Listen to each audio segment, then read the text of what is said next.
Hello everyone, so very warm welcome to another session of 10 minute कानून की कक्षा। I hope अभी तक अपन ने जितने भी टॉपिक्स करे हैं वो आप लोगों को क्लियर होंगे।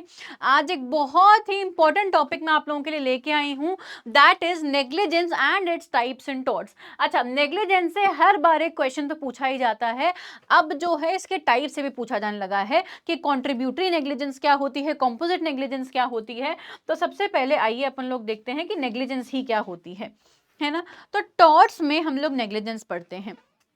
अब आप बोलोगे कि मैम क्या क्रिमिनल लॉ में हम नेग्लिजेंस नहीं पढ़ते हैं?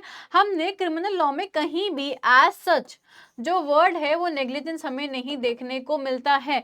बट एक चीज है कि क्या आप लोगों को 304 ए जो है हमारे आईपीसी का याद है? सोचो क्या कहता है ये, दिमाग लगाओ, थोड़ी सा याद करो कि क्या 304 ए ये नहीं कह रहा था कि अगर डेथ कॉज होती है बाय रैश या नेग्लिजेंट एक्ट, रैश या नेग्लिजेंट एक्ट से अगर डेथ कॉज होती है तो हमारा 304 ए जो है क्या करता है, उसको पनिश करता है। पर कहीं पे भी स्पेसिफिकली नेग्लिजेंस अभी तक ऐसा हमने नहीं देखने को मिला। हम इसको ऑल दो हमारे टॉर्ट्स में पढ़ते हैं। अब स्टूडेंट्स, नेग्लिजेंस क्या होती है? नेग्लिजेंस का अगर हम लिटरल मतलब देखें तो हम कह सकते हैं कि केयरलेसनेस, लेकिन लिटिल मतलब पे हमें जाना नहीं है। हमें तो ये देखना है कि टॉर्ट्स में इसके एसेंशियल्स क्या क्या होते हैं। तो टॉर्ट्स में इसके 3 वेरी इंपॉर्टेंट एसेंशियल्स जो हमें देखने को मिलते हैं वो आता है। सबसे पहली चीज, डिफेंडेंट की प्लेंटिफ की तरफ एक ड्यूटी ऑफ केयर थी। ठीक है, तो सबसे पहला एसेंशियल जो है हमें यहाँ पे जो देखने को मिला, दैट इज, शॉर्ट में हम लिखें अगर, ड्यूटी ऑफ केयर होती है एक।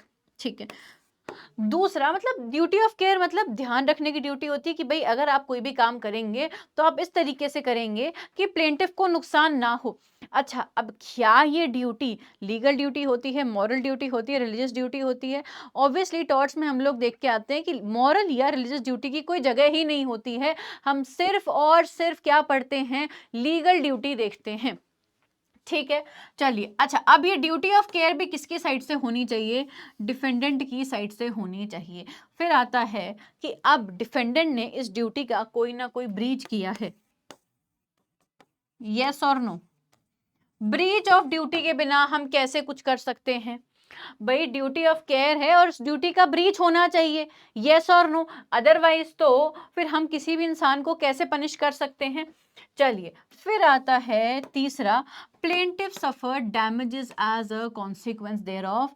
भाई ऑब्वियसली टॉर्ट्स में हमने देखा था, अगर टॉर्ट्स के ही एसेंशियल्स देखें तो ड्यूटी होती है, नॉर्मल उसका ब्रीच होता है और किसी को कोई डैमेज हुआ होता है। ठीक है, नॉट डैमेजेस, डैमेज हुआ होता है। ठीक है, तो अगर अब ये डैमेज हुआ है तो ये तीन चीजें अगर मौजूद हैं तो हम उस व्यक्ति को किसके लिए लायबल कर सकते हैं? नेग्लिजेंस के लिए लायबल कर सकते हैं। Very important. चलिए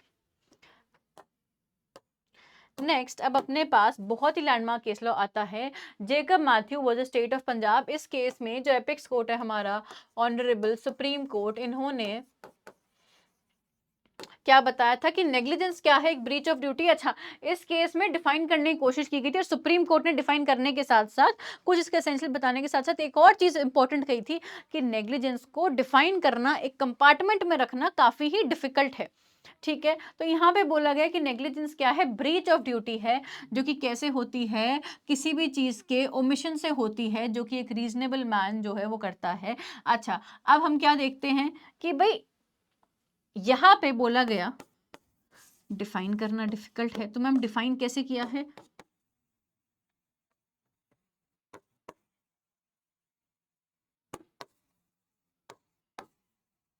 through various case laws define किया गया है नेग्लिजेंस को, है ना? ऐसे ही थोड़ी नेग्लिजेंस डिफाइन होता है। चलिए, फिर आता है अपने पास, अब आपको मैंने बताया था कि आपने बोला था कि मैम सिविल और क्रिमिनल नेग्लिजेंस का क्या? फिर तो स्टूडेंट्स, ये जो सिविल एंड क्रिमिनल नेग्लिजेंस का जो डिफरेंस है वो हमें कहाँ देखने को मिलता है? Andrews versus director of public prosecutions के केस में देखने को मिलता है।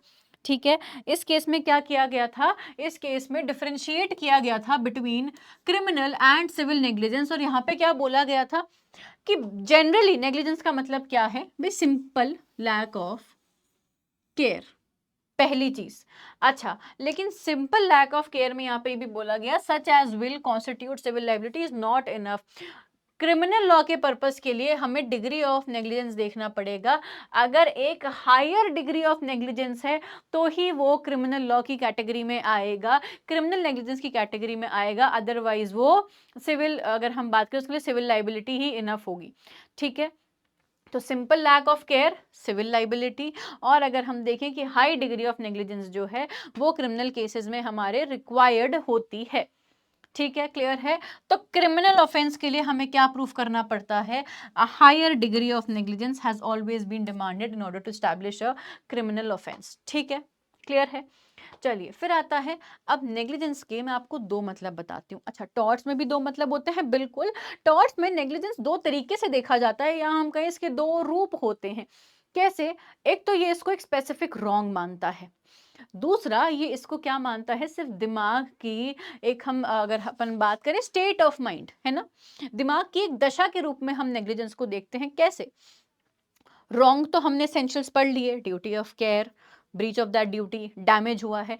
स्टेट ऑफ माइंड मतलब कि ये वो स्टेट ऑफ माइंड है जो दूसरे रॉन्ग्स को करने के लिए हम देखते हैं कि ध्यान में रखा जाता है। जैसे ट्रेसपास है, ट्रेसपास कमिट करते वक्त आप क्या हो, नेग्लिजेंट हो, है ना। आप डिफमेशन करते वक्त आप क्या हो, नेग्लिजेंट हो।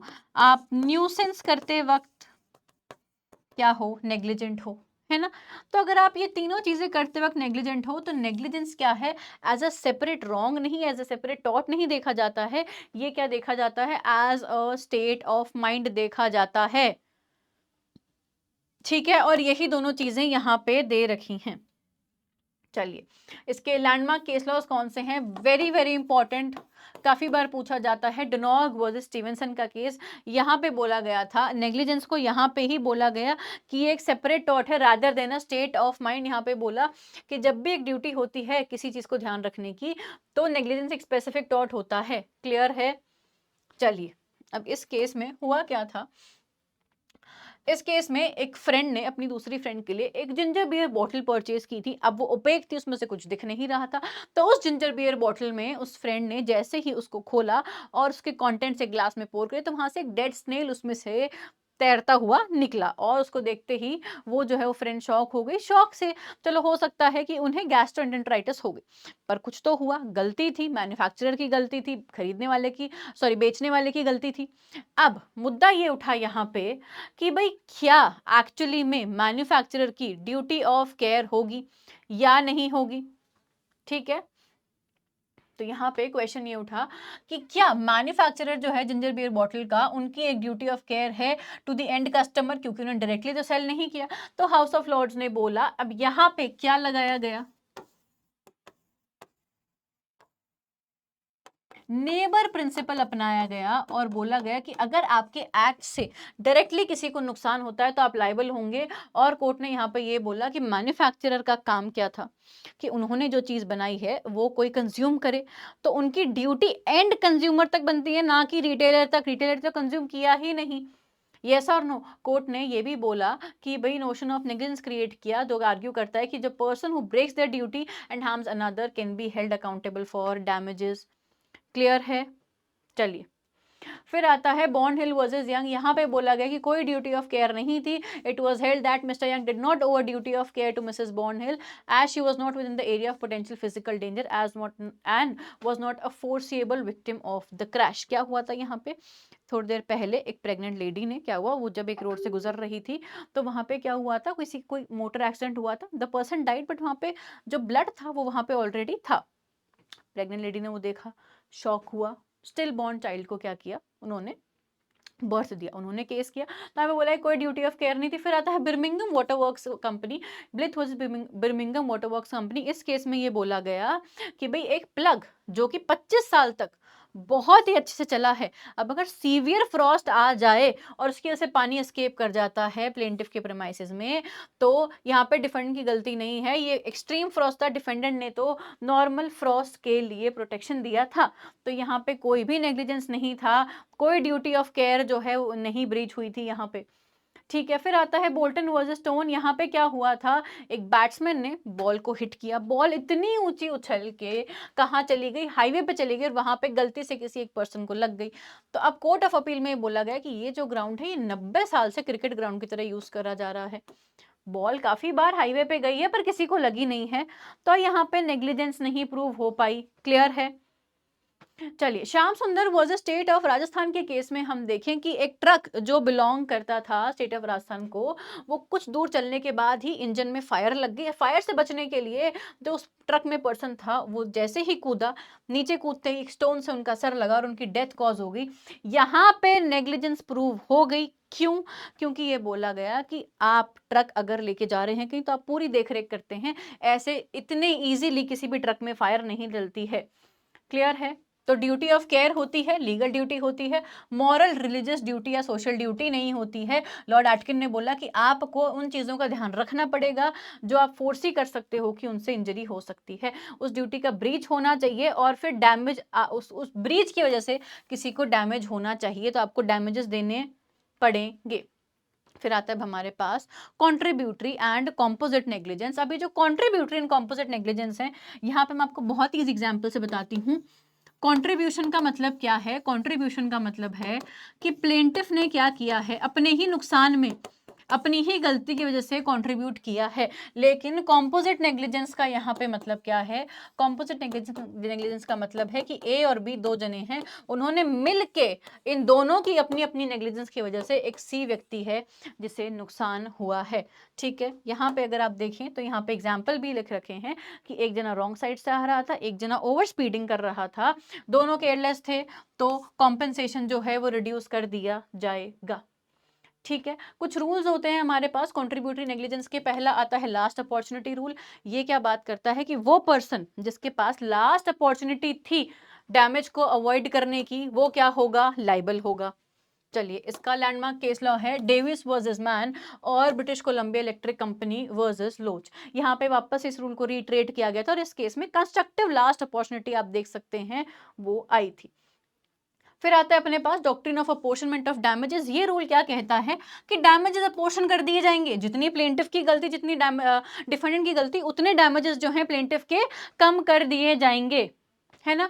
फिर आता है डॉक्ट्रिन ऑफ ऑल्टरनेट डेंजर। भाई ये क्या बात करता है कि हम बोल रहे हैं कि प्लेंटिफ को ध्यान रखना है, बिल्कुल ध्यान रखना है, लेकिन अगर डिफेंडेंट के एक्शन की वजह से प्लेंटिफ को ऑल्टरनेट डेंजर लेना पड़ा तो डिफेंडेंट बिल्कुल लायबल होगा।